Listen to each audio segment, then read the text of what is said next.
And a very warm welcome to everybody. This is Off the Hook Overtime. And we are now on YouTube, broadcasting over the internet. Kyle, I see you've made it safely. Yeah, I'm just gonna check that level. Check whatever levels you need to check while I greet Rob and Gila, who hopefully have made it in Skype land into overtime. We have indeed. We have indeed. We are here. Good, And okay. I hear us on YouTube. We don't sound bad. Okay, that doesn't happen often, so that's good. And Alex is joining us now from Florida. I am indeed here. All right. Wow, that's remarkably smooth. Good conversation, good predictions. We'll see how many of them come true. Looking Ve- forward to it. Yeah, very interesting. Yeah. Just the Mhm. conversation Yeah.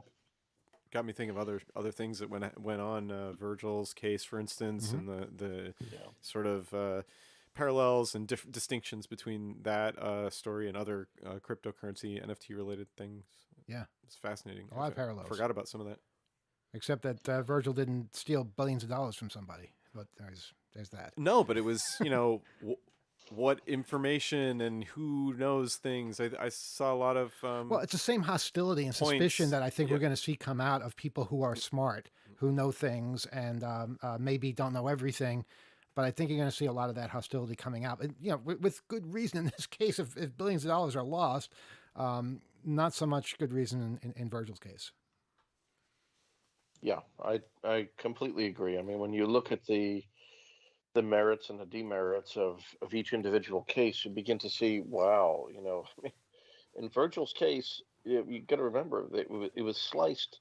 The government's case was sliced so thinly because remember they actually stipulated that everything that Virgil said while he was over in North Korea did not actually help the government of North Korea, that it didn't give them any knowledge that they didn't already have Right. with respect to cryptocurrency, blockchain, money laundering, sanctions evasion, etc. However, there were individuals that were in the audience that may have learned something from what Virgil had said that they didn't know before, and that therefore that was some kind of transfer of knowledge. That's the risk we take every week on the radio. That somebody might learn something that didn't know something before. It Well, doesn't Yeah, happen often, but sometimes it can happen. I think it's but I mean, also the space of, yes, people that are smart knowing things, and then what are we doing with that information? And I think that some of this is the how shall I say, the intersection or collision of national priorities, industry, what is the point of all of everything, and what we're doing in various parts of the world, and national priorities with people who know things and move and live amongst those competing priorities and aren't really thinking necessarily in the same terms. And having those discussions align in any way is where I think a lot of the disconnect has occurred with communities of smart individuals wanting to share and think the best of being networked and growing and pushing technology with the realities, the de facto world we're operating in. Yeah, it's interesting when you say that. People who want to share, I notice in our legal system, no offense, Alex, but I notice in our legal system, people who want to share are treated almost as harshly as people who want to steal, because the people in charge, they don't want certain things shared. They don't want knowledge to be distributed amongst the masses. They want to maintain their control by maintaining that ignorance that they push onto everybody else, not telling them how particular systems or security works, not realizing that that is how you build better systems by understanding how they work. Down to our very government, Mm-hmm. down to civics. Like it's not clear enough Mm-hmm. the functioning aspect of a republic and a democracy, a representative institution such as our own, and not people not cherishing and having a complete understanding of the value of it, and it in a healthy state. I don't think has been more pronounced than this year. Alex, go ahead. yeah, I think we're really onto something here because hopefully, and maybe this could be considered another prediction of mine in 2023, but hopefully, what we can do here on this program, on Off the Hook, as part of 2600 and the hacker community, is that I think we need to bridge the gap between the cryptocurrency world and the hacker world, or the world of cybersecurity professional things, because we are very much living in an interrelated system right now. That ecosystem of Web3, digital assets, cryptocurrency, et cetera, is all reliant on what we would ordinarily consider this Web2 type of infrastructure that requires security, that requires minds like ours in order to secure it, to keep terrible things from happening to a lot of these digital assets in the Web3 world. And, I talk to Virgil quite a bit. Um, we talk at least a couple of times a week. And when we do, this is something that he actually always brings up to me, which is that he hopes that we can begin to bridge that gap and to bring into the fold a lot of these people that we would otherwise consider to be outsiders. And there seems to be this weird animosity between the hacker subculture and what we would ordinarily consider, crypto bros, or just, people that are, looking to make a quick buck. But because there are some real legitimate technologists there, people trying to pick things apart, people trying to figure out how systems work and how to make them better. And those are the people that I think we do need to take into the fold of the hacker community, of our subculture, and try to nurture them. And I think there's a lot to be learned on both sides of the fence here. So hopefully that's something that we can begin to make happen a bit more frequently in 2023. That's a good wish. Good wish for that Yeah. period ahead. And we're going to need it. We're certainly going to need that kind of mentality. Hey, there was a story I wanted to get to. Didn't have time on the radio, but here we are on overtime. I'd like to just touch upon this before we open up the phone lines, which, by the way, we are not picking up the phone until we give out the phone number. In fact, we have the ringer turned off. So if anyone's calling, you're wasting your time because it's not even going to count. We don't even know if it's going to work if we take your Well, call. what we're going to do is when we give the phone number out, if anybody is calling at that time, we're going to cut them off so that everybody gets an equal shot. I'm predicting a 70% chance of a high-pitched squeal. That can happen.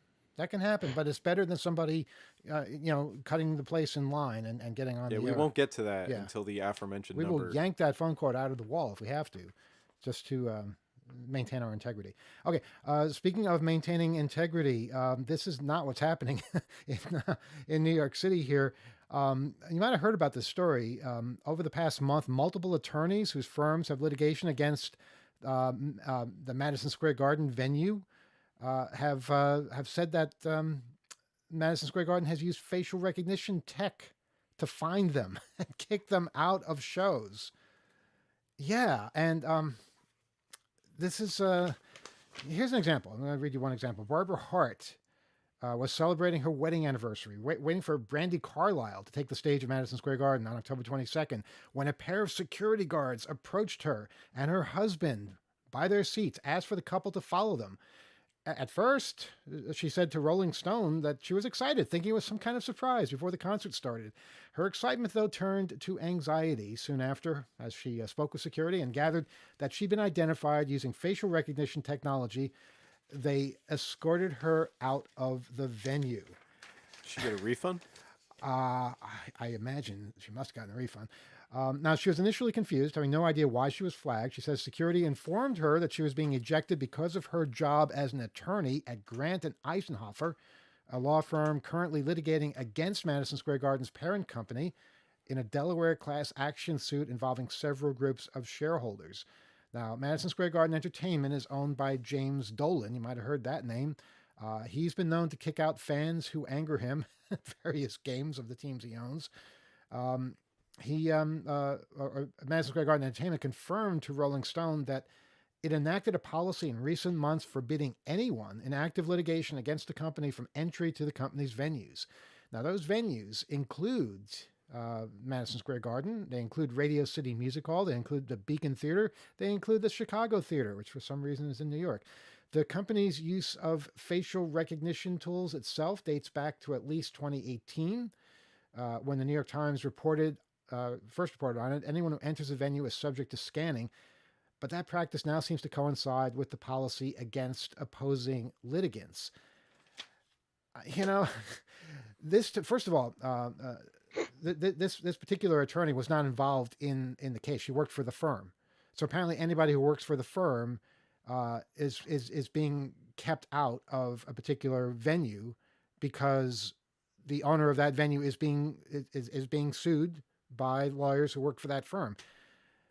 Alex, this doesn't seem fair, right? This is not how the legal world is supposed to work. I mean, can you if you were suing New York City, could they keep you from coming to New York City? It's the same logic.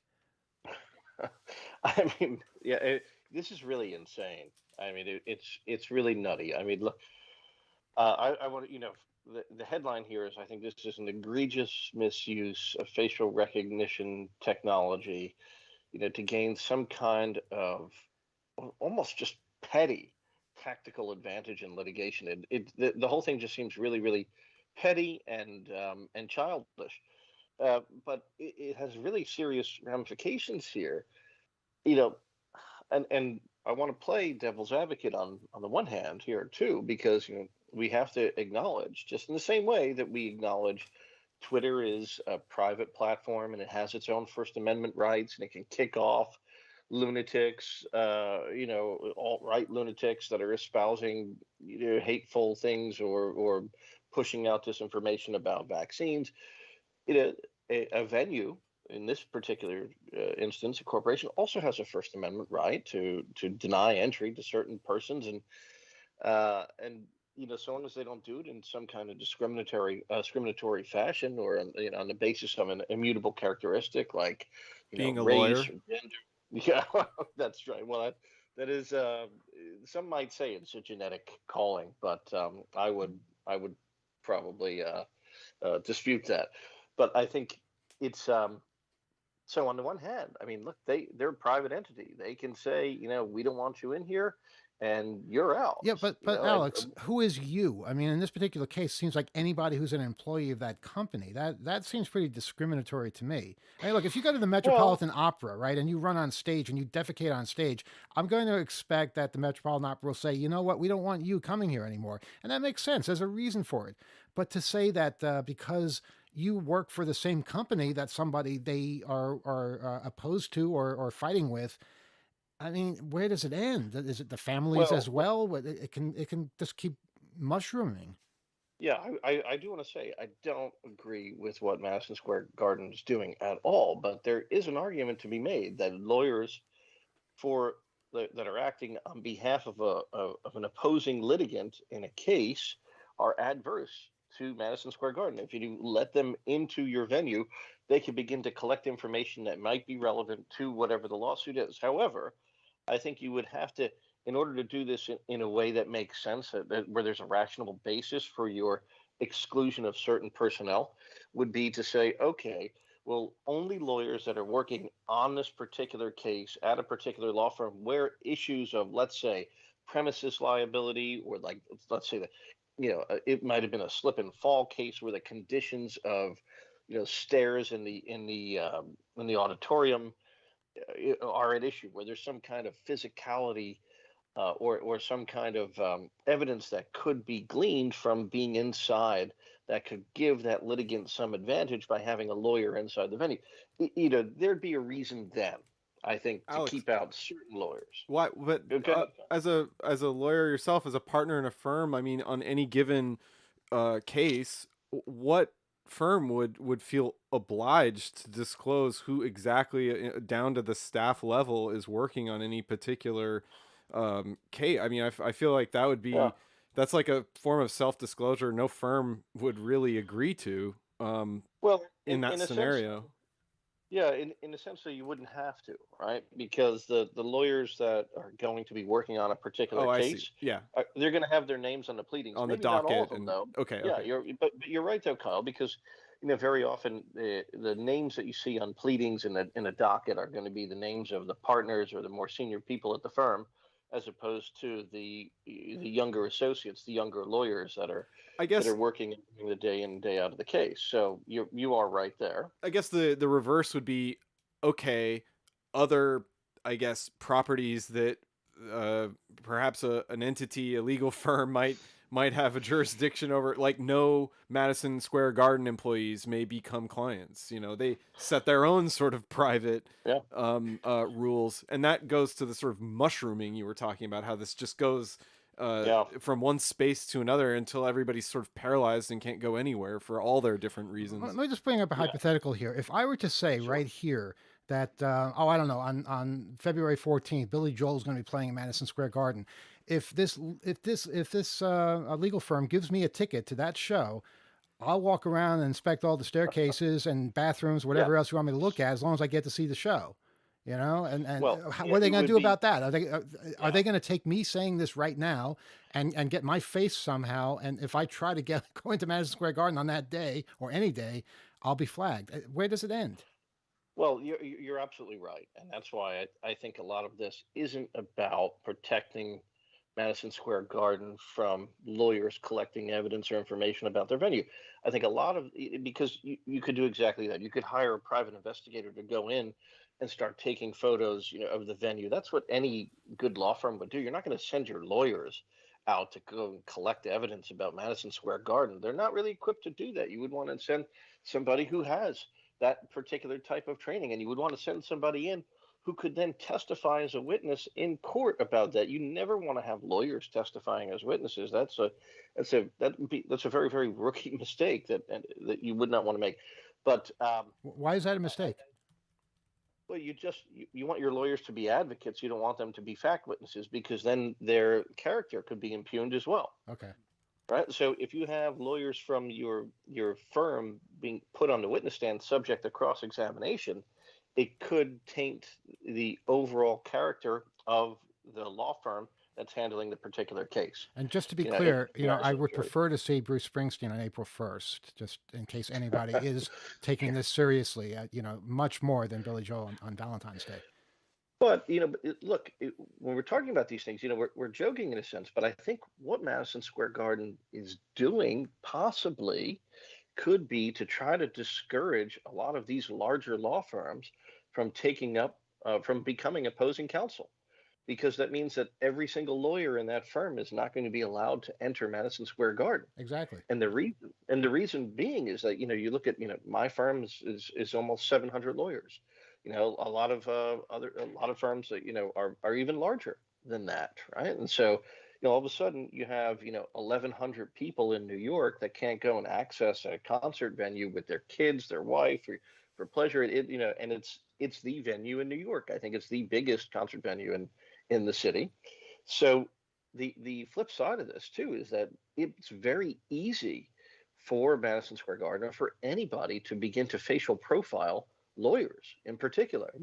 Because if you go to any law firm's website, they're going to have pictures of their attorneys. Every single lawyer generally has a picture on their website of their face, along with biographical information. Mm-hmm. So you could very easily scrape that information, feed it into your facial recognition system, and deny access to every single lawyer who works at one particular law firm, probably within minutes. Rob Dengila. Okay, it's very important to note that this is not an isolated incident. This is a pattern of behavior now by MSG. There's a second story that came out not too long after the first one, where Radio City Music Hall, also owned by MSG and Dolan, kicked out a lawyer called Kelly Conlon, who was there with her daughter and her daughter's Girl Scout troop to see a show. And they removed her from the group she was with, removed her from her daughter, because she worked for a different firm that has something to do with a case against MSG. And so this is not a one-time misstep or weird decision. This is obviously what's being told to the employees of this organization to do. And a very good point that was brought up in one of the articles about all this was places like Radio City, Madison Square Garden. They're landmarks. They're public institutions. And what is the requirement of having a place like that and admitting the public? They're getting all sorts of tax breaks from the city, the state, whoever. They exist to bring in tourism, to be part of the whole New York City experience for people. Do they have a responsibility to let people in, even people they might not like? They have things like the liquor license requirements to worry about, and things like that, which require, in the letter of the law, you have to admit the public. And so there's very interesting things going on with this, and I really want to see how this shakes out. I'm also very interested in the possible technical implications of, like, what if we all print these lawyers' faces on T-shirts and go see a show? Like, how is that going to jam the radar? Wow. I, That's a great and idea. Go the ahead, other thing that it brought up for me was the whole thing about, I think, Kyle, you were saying this also about consolidation. And we're talking about the MSG network of venues. So we're talking about Madison Square Garden, all the venues at Madison Square Garden, Radio City Music Hall, the Beacon Theater, the Chicago Theater in I'm Chicago, sorry about and that. Yeah, it's in Chicago. It's not in New York. I made a and misassumption. they're opening a venue in Las Vegas in 2023. So we are now, it's reaching out across the world. And I'm also going to, not across the world, across the country, but bear with me. And also to say what the story that Rob was talking about, it wasn't just that this woman went to a show with her daughter's Girl Scout troop. She got kicked out of the Rockettes Christmas show in front of her child. So now we're talking about people who are traveling to come to these events that, I mean, I think they're from Connecticut, but just go with me here. And where the idea of all the consolidation, that all these venues are owned by the same people and the same situation applies to all these, and then where does it end, right? James Dolan also owns the Knicks. Am I right? Mm-hmm. Oh, Is he going to start? Is it the Knicks or the Nets? I'm not sure. It's the Knicks. I It's the think Knicks. Jay-Z Okay. owns the Nets. All right. Also, the Knicks play out of Madison Square Garden. It's But that's like its own sort of dog food there. He's got a business working within a venue, but go ahead. But here's my question. Is he going to start trying to compel the venues outside of his control? Is he going to say, oh, if the Knicks are playing somewhere else, are we going to apply these same rules to anybody who is in my sphere of influence in any way? Mm-hmm. I think that's a really excellent point. In what ways this is tangling up athletic teams in wholly distinct, separate business practices, simply by virtue of that ownership allowance that the market has deemed acceptable. To what end is this audience going to be victimized by Mr. Dolan's entanglements and whims? That is a problem, that a team is captive to that and will become known kind of for that recourse possibly occurring, whether, yes, in that particular venue, or if they try to move with the team, God forbid, imposing that just because of his business practices and so forth. I really hope that if anywhere, if he shows his face somewhere, which I doubt there's any place else, that other people control where he actually shows his face. But assuming there is a place where he does that, I really would be interested to see how he responds to being treated the same way. And I just feel like it's just an offshoot of that that kind of control that maybe teams could say, hey, we're not really on board for this. Now, if they're owned by these guys, then again, this speaks to, like Gila saying, monopoly. Like, what is the problem? We can get into Ticketmaster too, like. Are you noticing a recurring theme where all of us are having our lives upended by temper tantrums of the very rich? Yeah, and the technology. I mean, look at the technology being abused in ways that I guess I didn't even predict this. I knew it was going to be abused, but wow, this is a level of infancy I was not expecting. Go ahead, Alex. I think you are 100% right there, Emmanuel, and I want to build off what Kyle was saying, which is, how would Dolan himself respond to this type of discriminatory behavior? And I think that's the real danger here too, though, is that there will be tit for tats if the use of this technology goes on unchecked and unregulated, for the foreseeable future. It's the inevitable consequence here that there will be tit for tat types of discrimination, and it's going to get out of hand really, really quickly, because it will spiral into something utterly crazy and inane, because it will become a game for billionaires to be playing with each other and their lawyers, and it's just ridiculous and foul, and it's a complete abuse of this type of technology. And I think that there has to be local regulation of this thing. I think to wish for some kind of overarching federal law about facial recognition technology and its uses is really a pipe dream, because Congress just can't get its act together even to put together some overarching data privacy type bill. So, but at the local level, Even if they were we threatened? yeah, well, you never know, right? It's surprising how little they care when even their own are at risk. That's true. That is true.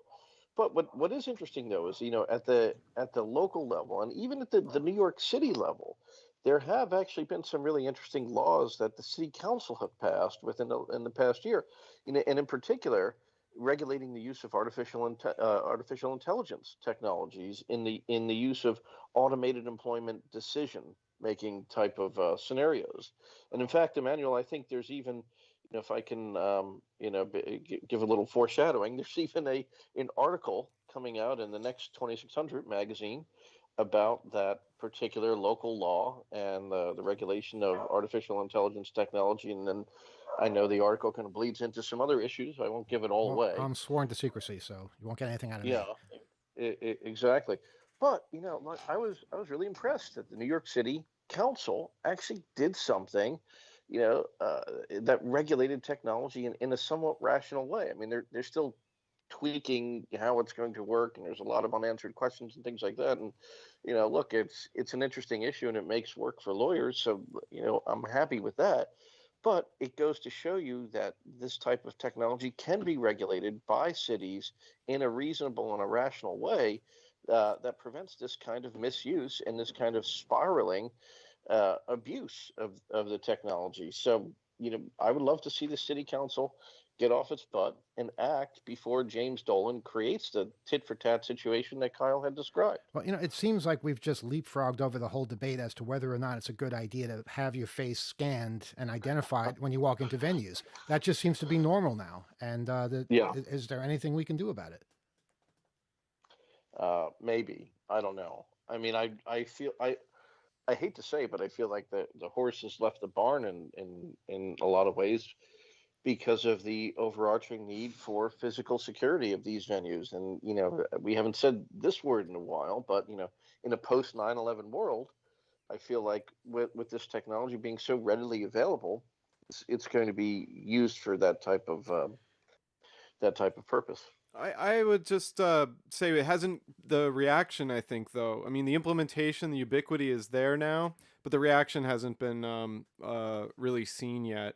And I do think there are things, yes, the horse is out of the stable, but it's not out of the corral, so to speak. Is there any kind of It's good. is there any kind of rule concerning the list of names or faces they're keeping?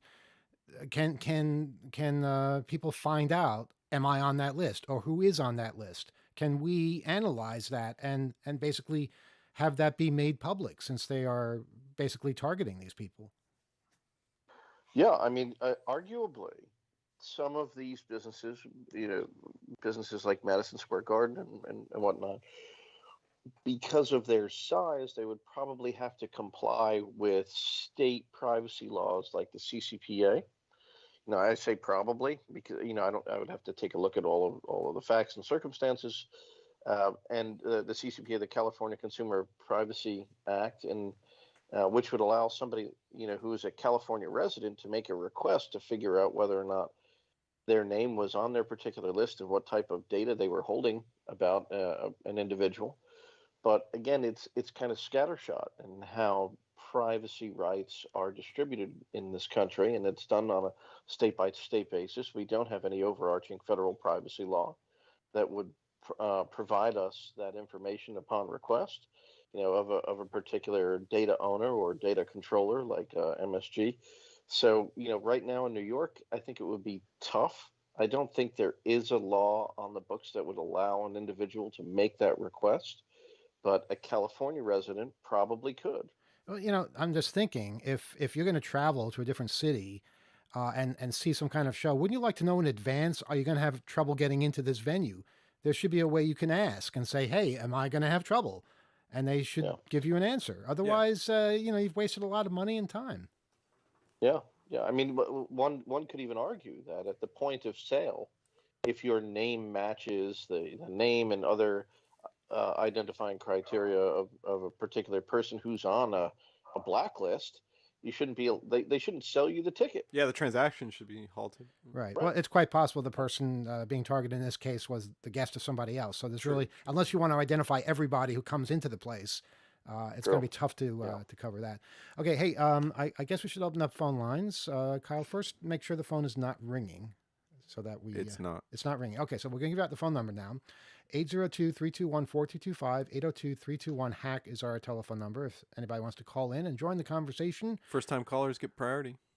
Well, I don't know how. How do we do that? I don't know. We can't control who calls, but we prefer You can first tell time. by the ring. We prefer, not that we have anything against our old time callers, but our new callers, obviously, we should be encouraging new people as well. So if you've never called before, by all means, try calling now. 802-321-4225. The area code is in Vermont, but we're not. And I understand the phone is ringing, Kyle? Yes, Okay. sort of. Would you like me to answer now, Yeah, or should just I answer let it the warm damn up? phone. It's probably you Rebel, sure? but let's go. And you are on Off the Hook Overtime. Go ahead. Is anybody there? Kyle, you put a piece of green tape on this where I can't move the level any higher. I guess that's a good level. Okay. You decided that's how loud I can go. All right. 802-321-4225. It was a recommendation, Okay. but it hasn't been tested. Well, it's so more you- than a recommendation. It's a piece of tape. I can't get past it. It won't go. But I hear the phone ringing. So let's see who's there. Just be careful with that channel. I don't trust it. That's I why I, don't had trust it. any of the channels. It's gonna be broken. Mhm. There. All right. And good evening. You're on Off the Hook Overtime. Go ahead. I hear myself. I don't hear anybody else. Okay, you got to speak. That's maybe they're not hearing me. Is that possible? Okay, Kyle's nodding his head, meaning that. Okay, it seems we have a situation here where there's somebody on the phone, but they can't hear me because somebody changed something on the damn board. It worked last time. Okay. If this person is listening on, yeah, okay, they hear me probably about 30 seconds after I say something, and they hung up again. What do you recommend, Kyle? That sounded like Rebel. Well, maybe, but regardless, whoever it was couldn't hear us. Kyle's trying to figure this out right now. So while he's figuring that out, anybody else have anything they'd like to say? Not successfully figuring it out. Okay, you guys are Yeah, a we do our world of best. help here. Yeah. What changed since the last time we used it? I don't even want to talk about it. Is there another radio show that comes in here and messes with the board? Uh, Because I want to have no. words with them. no, there was a problem with feedback we'd experienced. So what I had done is That nasty try letter, to yes. try to alleviate some of that, and it does not appear to have had the effect that I would have liked it to have. So if you can be understanding, maybe we can take a call. Well, how can it be understanding if it doesn't work? I mean, I understand it doesn't work. Well, you're asking Uh-huh. and seem confused. For the benefit of the audience, Yeah. they haven't been So is privy that to this. clear? As clear as almost anything else. So do we have a call? Yeah, Okay. but I don't think they can hear you. Well, then what's the point of taking it? Is anybody there? Can you hear me? Yeah, they can't hear me. What's the point? Hello? Yeah, okay. That is Rebel, isn't it? Hello? Do we just give him the microphone without... Hello? Hello? Boy, this is great. Hello? 2022 has been a very rough year, hasn't it? Well, it's good that goes out this way. That's for sure. All right. Well, we don't have to take calls, I guess. I feel bad though because we haven't taken calls in so long, and won't be here next week. I have every confidence that we'll be able to, that Kyle will be able to fix this. What if somehow. what if one of you guys calls in and you can basically just raise your hand when you hear us coming through the phone? That way, would that help, Kyle? Would that Okay, he seems to indicate that it might help. So can one of you try calling? I must ask that nobody else call at this point in time. So Kyle, you have to look at caller ID and make sure it's I believe Rob T Firefly is calling in now, and is it ringing, Rob? It is ringing. Okay, it is ringing. Okay, and Kyle's going to pick it up. And okay, so now you're connected. Can you say something into the phone? Right?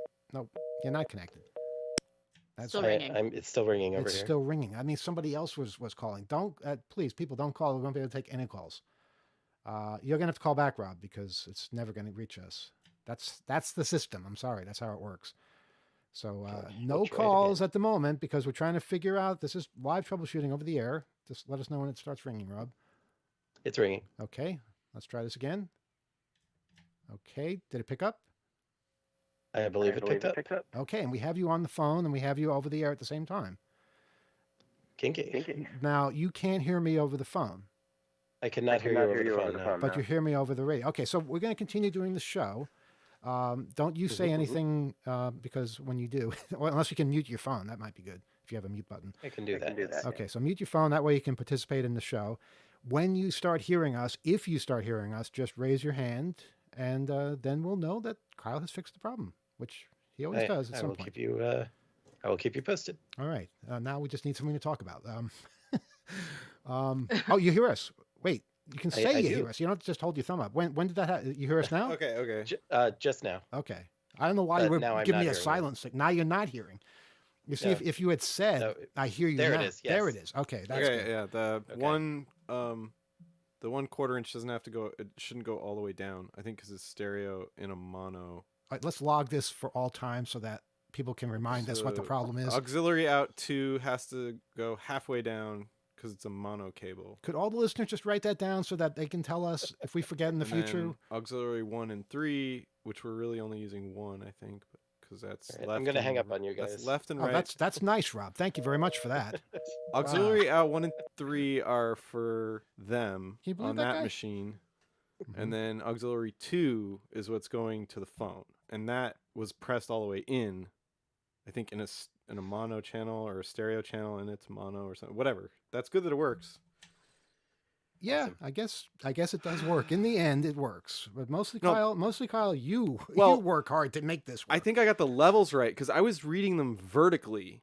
Those red, all that 4 rows of red. I was reading them vertically. They're set Uh-huh. up horizontally. I see. So that's why we would get this squeal.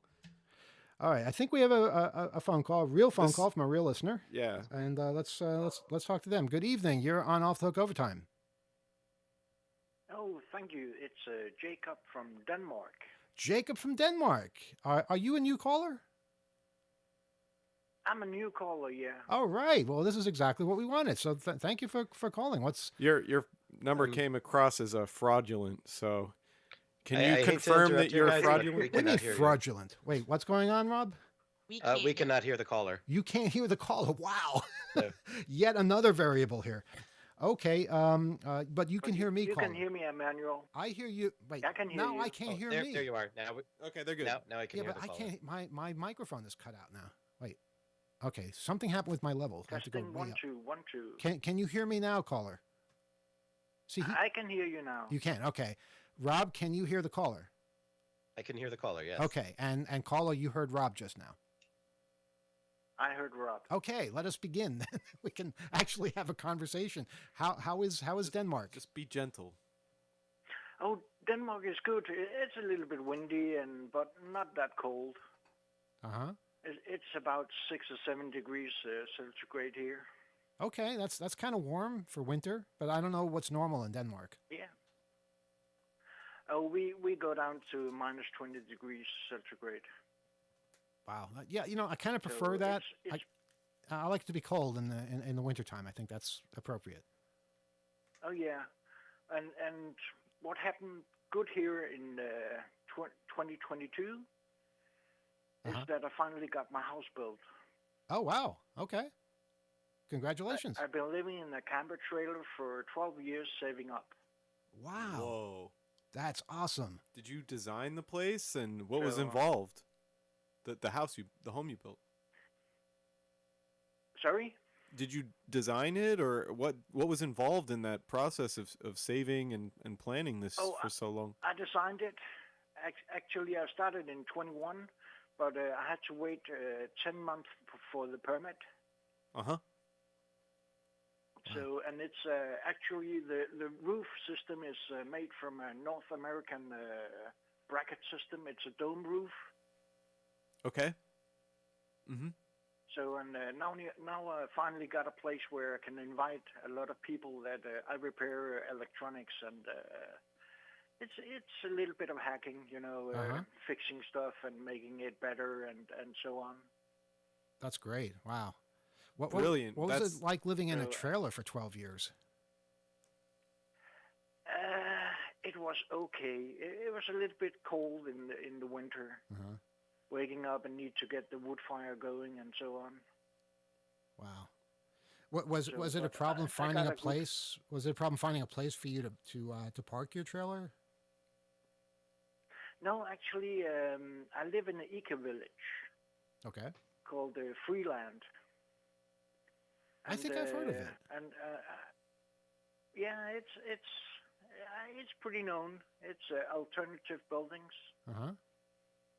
So, and it's a straw bale house. The ground floor walls are compacted straw in a wooden frame. Wow.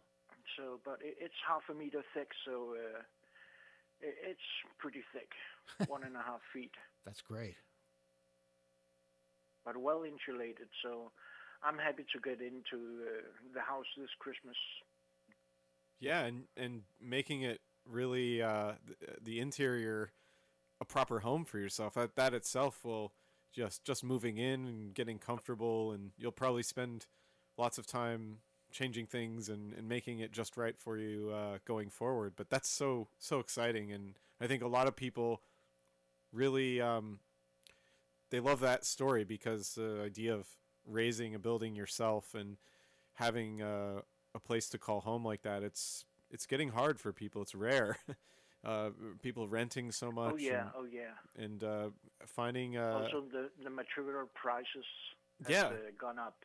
finding ways to So live in enclaves like it's that, it's important. So that's an interesting and incredible oh yeah, but accomplishment. it's good that I finally got space for people that come with the computers or amplifiers or whatever electronics they want to have repaired. Uh-huh. So they come for a cup of tea and we sit down and talk about it, and I find the parts cheap online, and yeah. Now, are you near Copenhagen? I'm about 200 to 300 kilometers from Copenhagen. Okay, so not very close at all. But No, it's on the other side of the country. It's Sealand, and I'm in Jutland, got it. Okay. just at the nose. Now, they have a hacker So camp in Denmark. Have you been part of that? no, sadly, I don't come around much. People mostly come to me with their electronics and so on. I see. Okay. So if you have broken So, but electronics in Denmark, you're the guy to go to. well, yeah, I'm one of the guys. So I support the local area with fixing stuff and so on for cheap. Uh-huh. I'm kind of like, it's sad that they kind of like, if something is broken, they just toss it out and go out and buy something new. It's way cheaper to repair. It costs a couple of dollars It's so important just most to of the time. yeah, the resources, the cost to put in energy to create a material like that, and then to just have it thrown it's great for the bottom line of a company, but the society that those products are put into suffer. People don't have the function that they're needing in their lives from whatever these things are, and we end up with more waste. And like you're saying, this cheap repair does a world of good for someone and extends the cost of those materials. Oh yeah. But we've got a good recycling center here nearby where people, they find stuff and they come by with it and so on. So you can, if you can recycle it, you can have it for free down there. Very cool. Wow. So that's pretty cool. Uh-huh. And how long have you But been? yeah, and I want also, Go ahead. yeah. Go ahead. I also want to say thank you for your program. I've been listening for about 20, 25 years now. Well, that was actually my So- question. I was going to ask how long have you been listening to Off the Hook? Wow, 25 years? Yeah, it was one of my old friend, Def, that got me into it. He had some on a CD, some shows, and I found it online and so on. It was about in year 2000 or something like that. Uh-huh. Wow. So, and it's really good entertainment and also good information about different things and so on. And I liked listening to the podcast and so on. Well, that's so great to hear. It really is. It's a little bit late over here, so it's not every day that I stay up to 2 a.m. in the morning. It's funny because, we get a lot of calls from where it's really late. We get calls from Bulgaria, from the United Kingdom, Denmark. So it's really nice. Yeah, real treat when people do stay up and Yeah. get in touch with us. So thanks so much for listening, and we love getting feedback, and keeps us going, keeps us interested and curious in what's on the horizon and figuring out what kind of crazy things are coming our way. So we love to hear that from people that appreciate us. Oh, you're welcome. And we hope to make it over to Denmark again sometime soon. I've been there a few times. Yeah, I'd love to go back. Yeah, you're welcome to stop by. And we'll bring some electronic equipment if it's broken. Or components. Yes, No problem. absolutely. I probably microscope. got the spare parts. What So, can you Oh, you got them. give us an example of something typical you might be fixing? or an amplifier or a plug for the power into a computer or maybe a hard drive. I got a little clean room where I can take it apart and put the discs over in another Transplant. chassis and so on. Cool. Wow, that's good stuff. Just make a designated spot, and if someone needs it, you can get in there and do what they might not be able to do on their kitchen counter. Yeah, it's small, precise work, but I've done a couple of them. So, but otherwise, just electronics that's broken, or and we'll try to get the parts and regulators and whatever, and try to help people out. Wow. Now, what was your name again? So, Jacob. Jacob. Okay, Jacob. Does anybody in Skype land have any questions for our caller, Jacob? Alex, it looks like you do. Yeah, Jacob, thank you.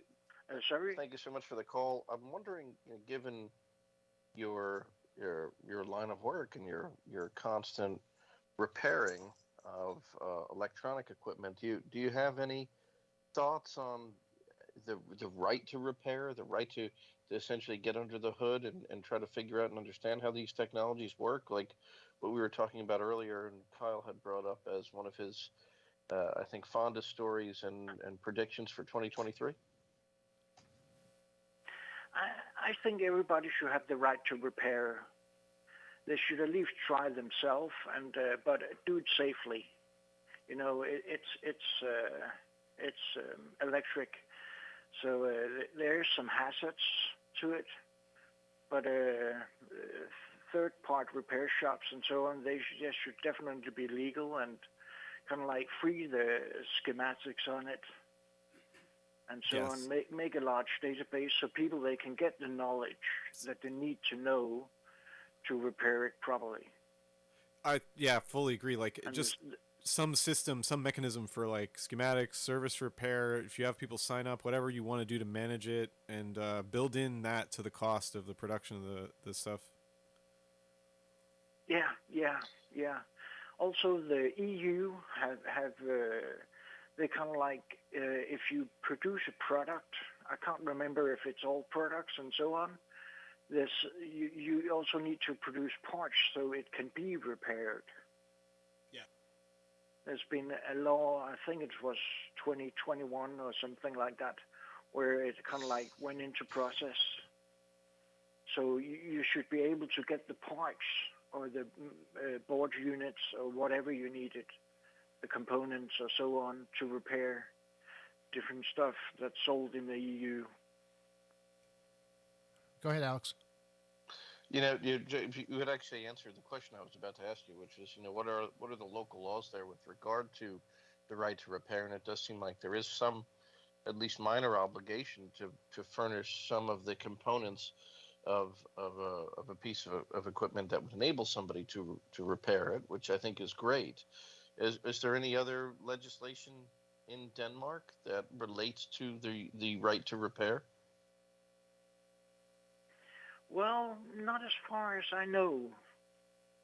It's kind of like if you can fix it and it runs well and don't burn down your house, it's totally acceptable. Fair enough. Yeah, Rob Gila, do you have that's anything? great, Go ahead, Alex. Go ahead, Gila. Sorry. Go ahead. Yeah, I was wondering. You mentioned amplifiers. Do you make music, caller? I make music. What? Do you make music? Sorry. I think he's I was- asking Oh, if you're a musician. I done a long time ago on when I had an Amiga. Oh, wow. But I got a couple of friends that makes music, sampling and so on. So I'm educated as an automatician mechanics engineer, and yeah, it was in the industry. It's mostly modular based. So if a module breaks and so on, you just toss it out and put in a new module. But I got the interest in repairing the modules and so on. But I've been mangling with electronics since I was about 12 or 13 years old. Cool. Wow. Any words of advice for young hackers out there? Oh, be safe, but definitely exploit the opportunities that is available. Sounds good. Jacob, I want to thank you for calling us, and all the best to you over there in Denmark. Please call us again, keep us updated, and definitely would love to see you in Denmark sometime next time we're over there. Thank you, and thank you for a great program, and remember to support WBAI. Thank you. Thank you very much. You have a good night or good morning. Take care. Talk to you soon. Yeah, you too. Bye. Wow. Thank you, Kyle, for fixing the phone line so we could have that awesome call. That was a great call. That was a great call. Wow. And thank you, old callers, for letting a new caller get through. See how cool that can be when you get new voices?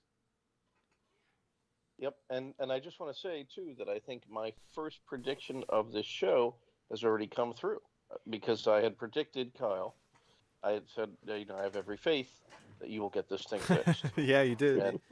And you did it. So, you know, Right, yeah, there it is. Was that a prediction for next year or for this year? It was a prediction for this show. Oh, okay. We got to iron it out. Because I didn't ask for predictions for the show. I asked for predictions for next year. So maybe next time you'll You follow know, the assignment. I appreciate the vote of confidence. Yeah, so, you know, if that's any indication of all my other predictions. I appreciate that the phone is ringing, and we need to pick it up and see who else is out there. Maybe it'll be another new caller, or maybe it'll be an old caller. Good evening. You're on Off the Hook Overtime. It's a dial tone. How nice. Our old friend, the dial tone. Wow, that dial tone just won't let us alone, will it? Phones. What will we do without them? Well, we got another call that quickly. Good evening. You're on Off the Hook Overtime. Yes, I'm here, Emmanuel. Okay, it's an old caller. This is Rebel calling us for about the 1050th time. Of course, because I've been listening for like over 25 years. Someone needs to add up all your phone calls to see how many calls you actually have made. That would be interesting. I don't know. Well, Anyway, tell us what's new while we sit back and just Okay, relax. let's see. What's new? Let me go to the notes and just see. Okay. When you call a number, well, I could three-way to this number. I'll tell you what it does. It doesn't tell you what you called. And when you press 2, this poor company, listen to what this poor company has to do on their voicemail because, scammers are like calling people with this company's phone number. Hold on. Wait a minute. Let me just see if I could do this. All right, you want to hold? Hold on. Gonna add a call.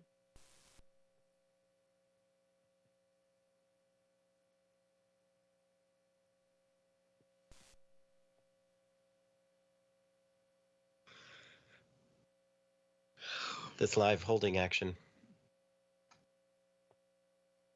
Holding. I'm just relaxing. Calling. Schedule a new Oh, okay, service or Emmanuel, you appointment. there? Press 1. We're here, but we're trying to Received relax. A call from number. Thank you for calling. Hello. We apologize that you are receiving these calls, but they are not originating from our office. Please either block this number or place it on the do not call list while we resolve this with our carrier company. Sorry for the inconvenience. See what that tour company has to do to because scammers are using that company. Due to telephone company facility trouble in the area you are calling, your call cannot be completed at this time. Please try your call later. 078P. What's the big deal, Rebel? What's going on here? No, What but is that this tour company. weird recording you're People playing? You Your call party somebody. is not answering. Yeah, all right. Please try your call later. All We're right. sorry, I but your can't call will disconnect now that. be disconnected. Okay, you could 078P. disconnect because so long as the manual's not disconnected. I don't know what's Okay. going on. The operator just keeps barging in here, saying all kinds of nonsense. That's the AT&T recording. You might have The recognized that. toll-free number you have dialed has been disconnected. No further information is available about this number. 074T. Okay, now then people. Your call did not go through. Please try your call. All circuits at the location you are calling are busy. All right, let's call Due another to the number. emergency in the area you are calling, your call cannot be completed Hold at on. this time. Please try your call Hold on. later. 078P. Okay, hold on. Hold on. What's going on here? I'm so confused. This is going to turn into a Negative Land song. Like, At some point, Like it already is. They're that. probably recording it as we speak. mm-hmm.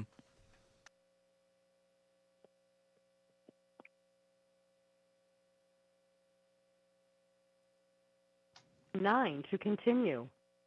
Okay, press 9 to get Emmanuel, you there? Unfortunately, I Press am. 9 to continue. 9. Oh, wait. Emmanuel, I pressed This 9. call may What be the- recorded. What did I call though? I don't know, but you what better did not I call? record me. I don't consent to this. No, I'm not recording it. I'm three-waying you. If I find out you recorded this, there'll be hell to pay. Hell. Don't you I record say. all the shows anyway? That's not the point. Okay, by the way, this is a 9901 number. Oral Audiology Clinic. Our hours are 9 a.m. to 5 p.m., Monday through Friday. Why, in the name of heaven, Rebel, are we calling a clinic? Okay, now that's 718 something 9901. Is your point that 9901 is sometimes not used by the phone company? Because we know that. And in fact, we've talked about that Right. before. And now Frontier Airlines does not have phone customer service anymore. No airline does. They all suck. No, they do. I mean, they have, but Frontier Airlines doesn't have. They say, oh, to reach friend. I heard this on a news story. Please text us or go to our website. Now you got to text them or go to their website. Yeah, they don't want to talk to you because their customers are always hostile towards them, so they don't want to have those hostile conversations, so they don't speak to any customers anymore, and hopefully they won't have any soon. I wish Bernie S was here because I'm thinking about going to like Citizens Band Radio, like handheld radios. I don't think anything's stopping you from doing that. Right, but I'm just wondering, like how things work and what's the best one to get and things like that. Yeah, but get a Fisher Price. Yeah, well, no, not that. No, because they only have a quarter-mile range. Remember the Radio Shack ones? Get him a good radio. Harris. Like a Cobra. Harris? Yeah, you want a Harris. What about FM radio? What is this FM is going on CB? FM is going on CB? Yeah, that's the CB radio is on AM mode. You're telling me that we're going to hear truckers in full stereo sound with high Well, fidelity? no. I mean, well, it's not that way, but it's to prevent interference. Like when you go under an overpass on, AM, sometimes you would be listening to an AM station, and you go under an overpass, it would like fade out until you cross, So, like- not under the overpass. Right. FM does not do that. That's true. But That's probably why. I don't know if that's really a major issue on CB. Well, I mean, I guess so that interference from buildings and like the hills and stuff. Maybe that's why they did it. It's possible. You are what returning else? a call to a prepaid calling service system, and the party that called you cannot be reached at this number. You are returning a call to a prepaid calling service system. No, I'm not. And the party that called you cannot be reached at this number. It's Off the Hook on Hold on, let CB. me call one. Would you like me to call 1-800-COLLECT? You can't broadcast a radio show on CB. That's what you think. No. It's not for that. No, it's just the frequency. Just that holding the they're button that using. long, your thumb would turn In blue. your limited view of the world. Yeah. Well, actually, Yeah. some people do it. Actually, I've heard. Some people. You play the just radio. I get guess- thousands of truckers to hold the button for an hour once a week. What's the problem with that? Rebel, this has been fun. Is there anything else you'd like to conclude with? Yeah, I miss payphones. You were talking about payphones, and that payphone's still there at the Rockefeller Center subway station. So we keep hearing. And when I call, and operators are still there. I went to a phone that I know that is a Verizon phone. It's a business line, and it's a regular single line phone. It's not like the PBX or anything. And I dialed 411 and I got information. I mean, it says local and national 411, what city, and I just pressed 0, and then I got a real person. Well, here's an assignment for you, Rebel. Next show that we do in 2 weeks, how about you call us from that payphone? In fact, we'll give you the toll-free I'm not number. going to be here. I'm going to be in. I think I'll be in California then, or Florida, or something like that. That's really inconsiderate. Okay, well then, how about the week after that? The week after that, maybe. But I'm going to the 2600 meeting in Arizona next week. Well, not on a Wednesday night. You're not. It'd be awfully No, early. not Friday. Well, right. We're asking you to call on a Wednesday. And there's no place to have 2600 meetings on a Wednesday. Yeah, but he's got to travel. I mean, that takes time. That's his concern. Right. Right. He's just letting us know that he can't make it to Why not? call in Well, on the show. Not this Friday, a week from Friday, because not this Friday is the 26th. No, wait a minute. Yes. I don't care about Friday. We're talking about Wednesdays. He'll fit us in when he can. Well, that's what I'm asking him to do. And at the end of the month, then I'll, Rebel, you keep up with this attitude, there's not going to be a payphone left. They're being purged, in case you haven't heard. They were talking about payphones. They were saying about the city payphones and municipal. Those are not. Remember when payphones were run by like NYNEX and Verizon and all that? Yes, the phone company. Yeah, I and remember then that. it became like Pocat, the Verizon got out of the payphone business, and then it sold it to private companies. Right. We're all living in the same world. We all know these things. Yes, we've witnessed this. We've commented on it for years now.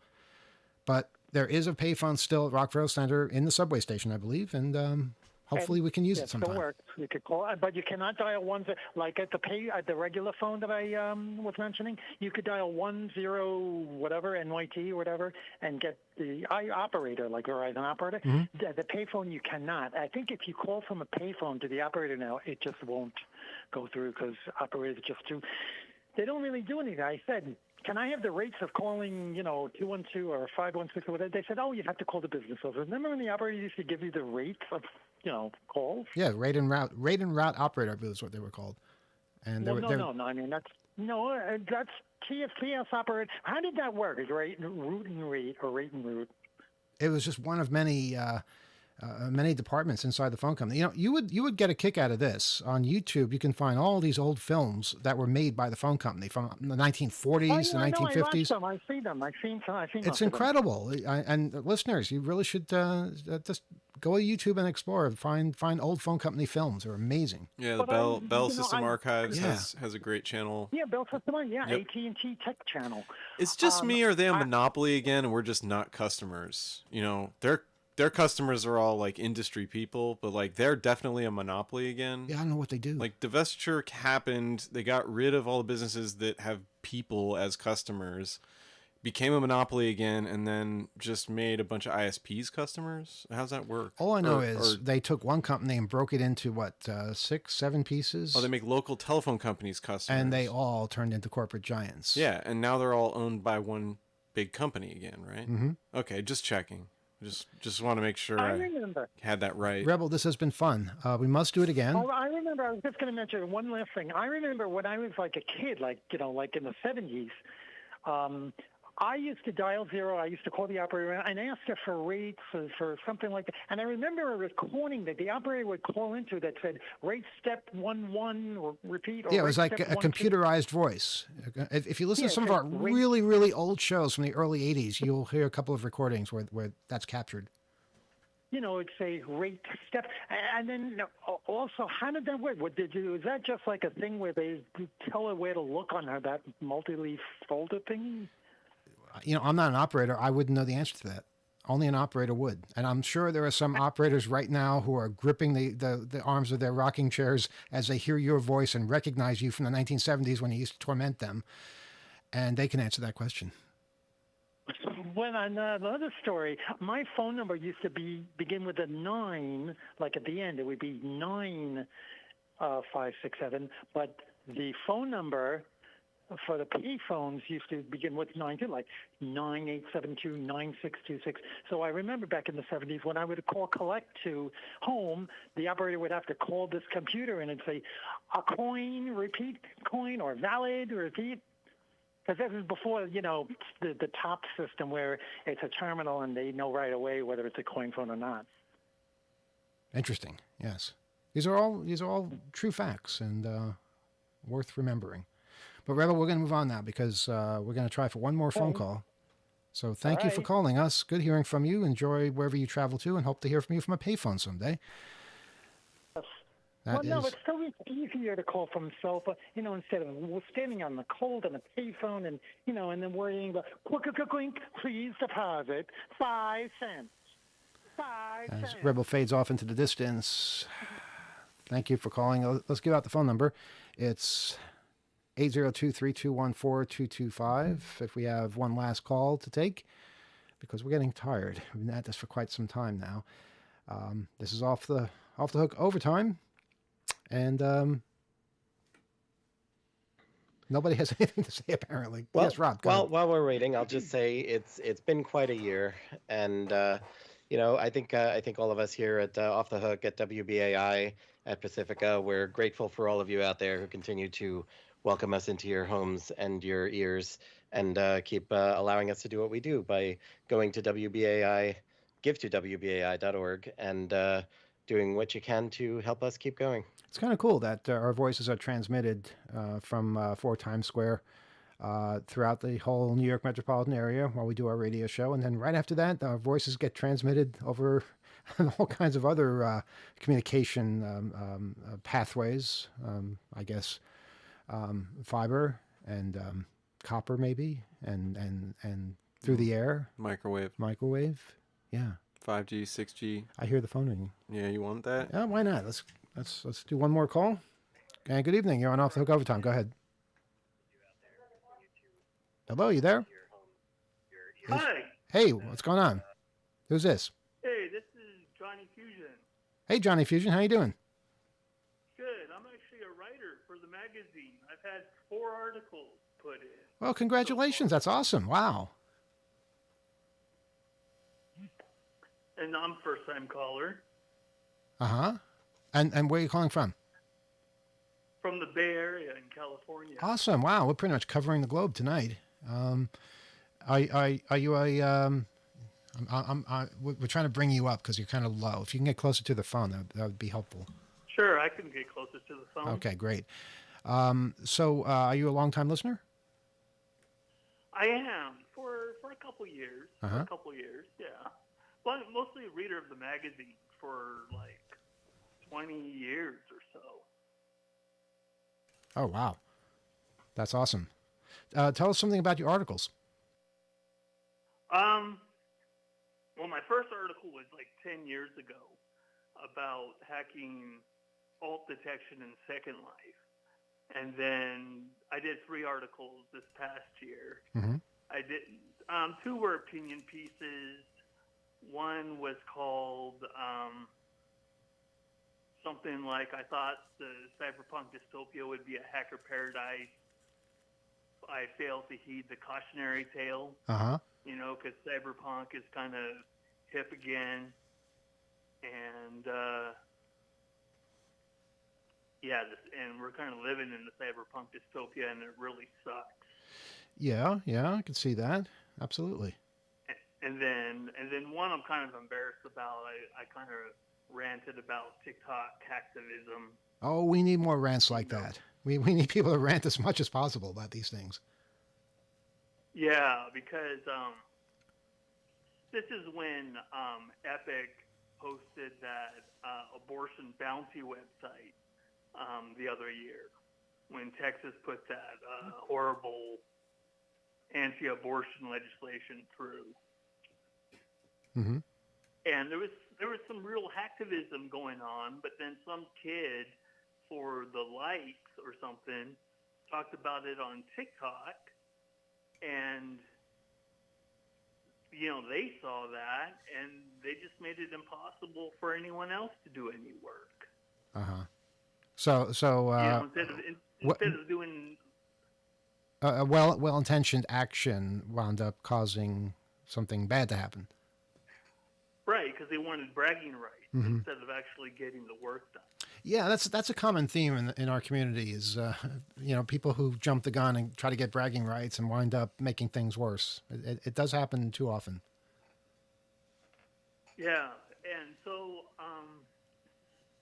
the last article was in the summer issue, and I actually wrote it last year, like September, November.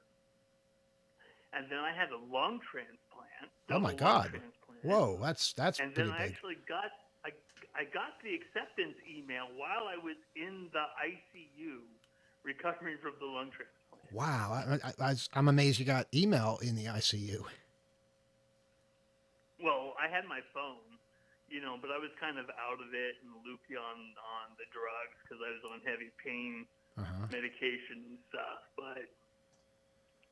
Wow, that one that's something.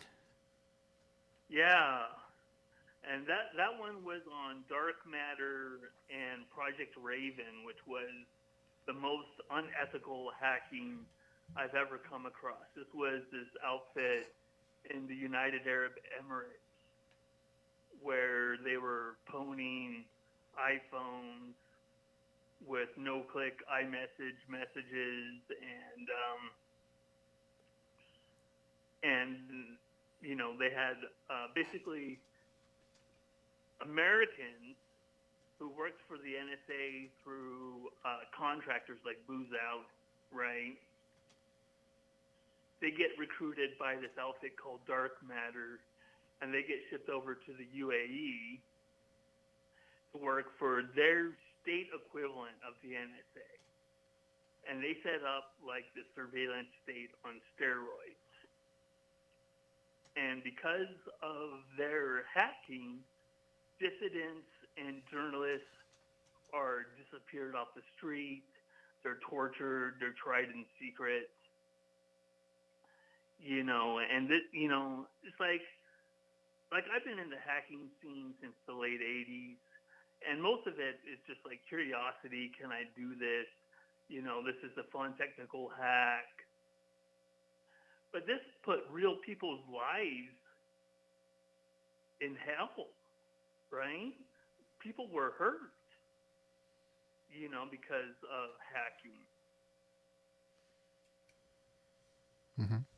Yeah, I've really enjoyed some of your writing about and a lot of these different topics, but that in particular, the concept that 0 days and malware and various forms of software are and exploits essentially are not fixed, but rather sold to the highest bidder and used in essentially military operations, and that is what we're talking about when we're talking about the militarization of the internet, and what the treatment of this network as for the social good only as an afterthought to its militarized aspects, and the fantasy that it is this utopia of just protocols that have no allegiance and so forth is just that, is a bygone fantasy. We need to really appreciate what the environment of this network is, how it's used, how it's exploited for private interests, and that the actors using this network alongside industry and commercial interests are very much interested in military ends, and this goes for every nation in the world. They all have information operation arms like you're describing, NSA equivalents on up through military now, and the idea that hackers can have day jobs where they're just doing a small part of something and don't really have a say in this, it's a lot less debatable these days. And I think people need to stop kidding themselves around these issues, and I think that's what you're pointing out. But I made the argument about the ethics around like what you're doing for a payday, because UAE recruited these hackers, who formerly worked for the NSA through contractors and stuff, because it was a big payday, no taxes in the UAE,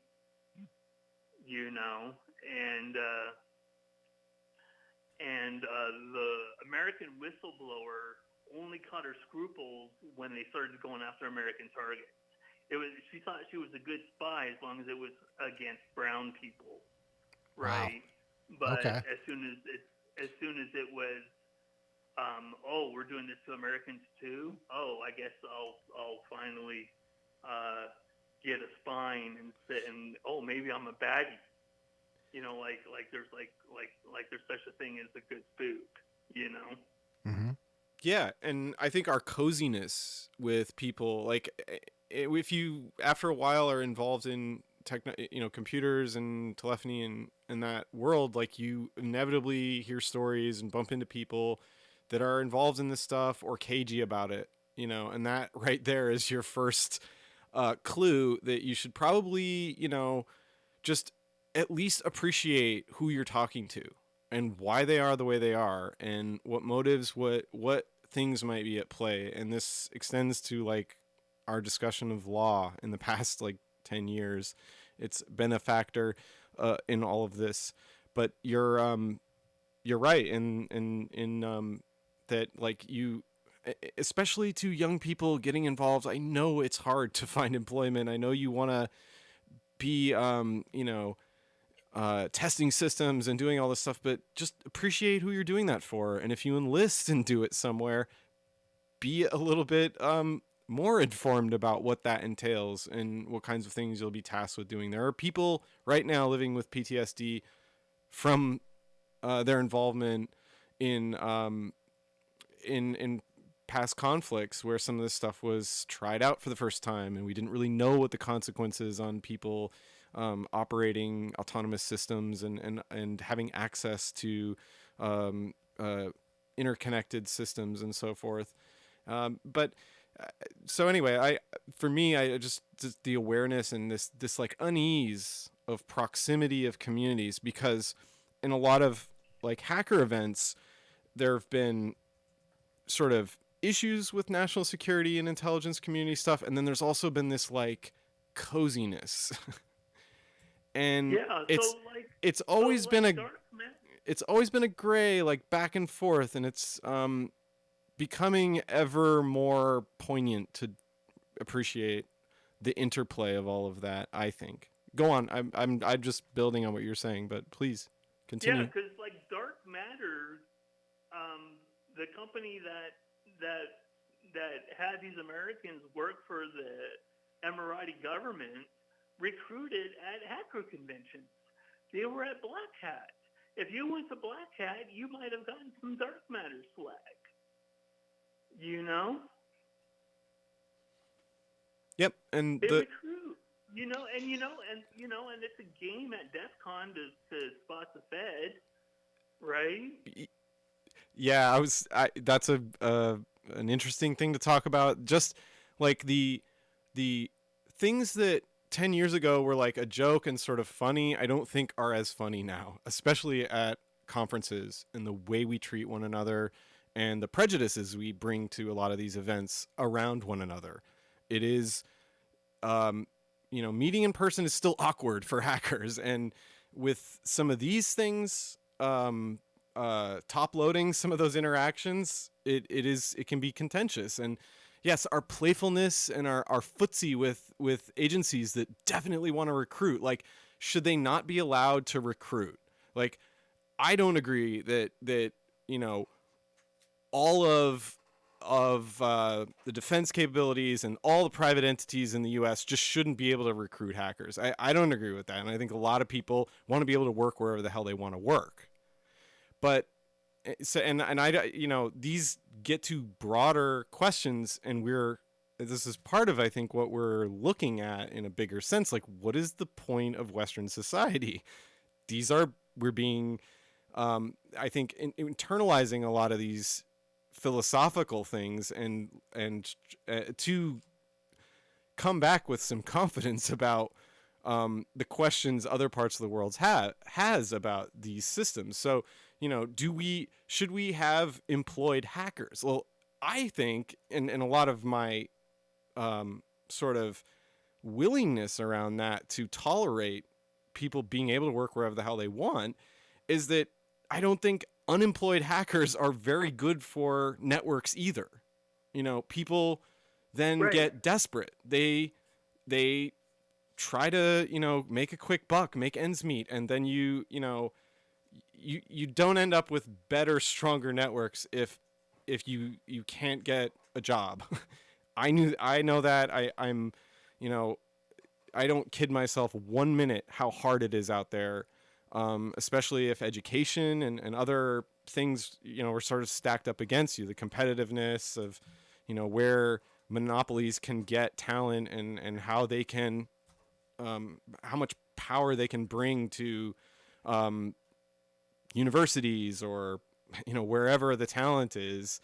But at the same time, we need to be, critical. Like, I think, hearing stories about what some of these places do is the best way to have people informed. Like, that's the only way. Like, if people are going to be in a place that people are going to be recruiting for private entities that are involved in violence, they should have as much information about that and the willingness to let them make it seem like it's just another tech company where everybody's on bouncy balls and has all sorts of whimsical perks. That's not what the reality is. Even at a lot of these tech companies that attracted a lot of talent and had a huge boom in acceptance to get people to stare at iPhones. They had to have a reason for people to use 4G networks. So let's give them something to do with it, right? So that's what that technology was sold as. And so, like, what 6G, what the next stuff, which monopoly is going to victimize us with that technology next? And which of you will be recruited to either do that commercially or take the job that you can't talk about and won't admit to among your hacker friends, because if it's transparent, they're going to judge you for it. I think those are very real aspects of industry and the kind of world we're stepping into. So I'm really appreciative of your writing, and those are my reactions. I don't know if that helps with perspective. Thank you very much. It's humbling, to get that feedback, especially from people, involved with the home organization, so to speak. You know, Mhm. because it's kind of like writing out into the void. I get a little bit of feedback on the Discord, on the 2600 Discord server, which I recently joined and stuff. But it's hard. It's like unless someone writes a letter into the magazine, Mhm. I really don't know how well it was received. Yeah, it's feedback is a tricky thing. You never really know how many people are out there. It's like the radio, because we heard from a guy in Denmark tonight. We had no idea we were getting out there. We always are hearing from people. It's kind of the magic of both publishing and broadcasting, is you don't really know how many people are out there. But let me just ask you, is there something you could say to people out there who maybe are considering writing something and aren't sure if it's a good idea? Any advice you can offer them? Just write and submit. I haven't had anything rejected yet. Okay. That's good. So, and be patient, because it's only a quarterly magazine, and sometimes that acceptance letter takes a long time to get in, and the publishing cycle is slow because it's every 3 months. True. So it takes a long time to see your story in print. But it's like that Gretzky quote, you miss all the shots you don't take. Very true. Right? And if you Very have true. And if you have something to say, 2600 is a good forum to say it for the hacker community. I think it's one of the I think it's one of the oldest and best established magazines. You can buy it in Barnes and Noble, or on Amazon, or.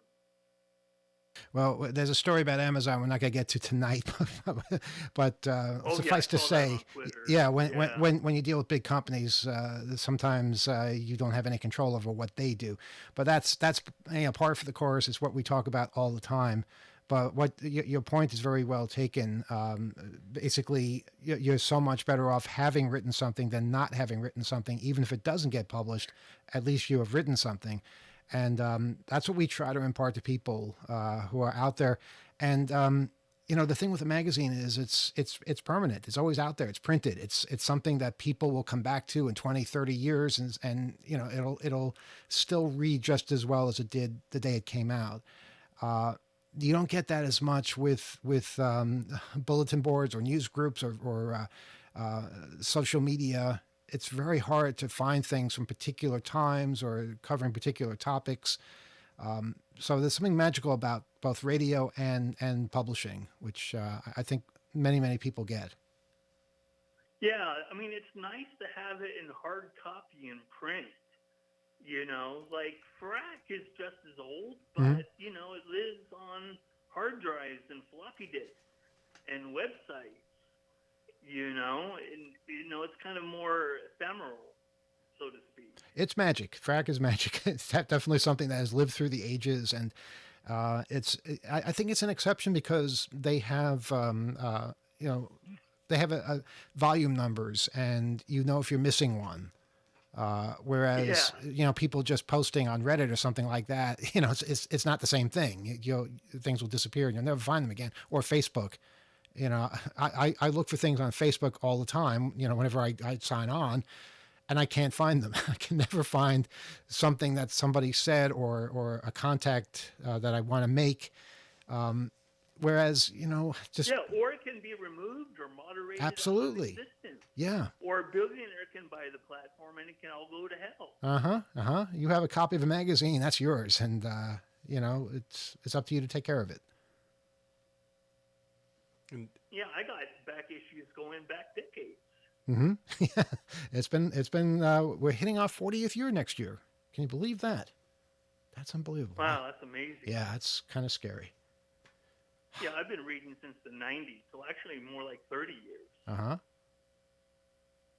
Yeah. Well, listen, it's been great hearing from you, and please continue to write. And I hope other people are inspired by this, and they write as well, because that is really the magic of the whole operation is the voice. That's in the very early days in the mid 80s. That's what inspired the magazine, was the stories that were being told on bulletin boards, but not being shared outside of that small community. And putting something on paper made it so much bigger. And I dare say it grew exponentially for quite a while after that, and it certainly proved that people want to hear these stories. Yeah, I love writing for the magazine, and I plan on continue doing it. Okay, and it's I've just gotten in my recovery where I can write again. I just wrote an essay on Medium wow. about the AI art moral panic, Uh-huh. and so I was thinking about maybe doing something about that for the magazine from,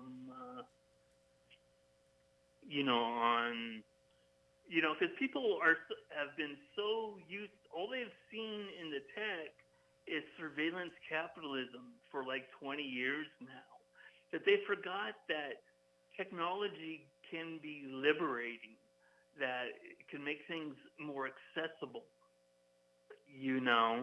Like the hacker ethic is all but forgotten by most people, and all they see of technology is oppression and trying to sell you stuff and track your data.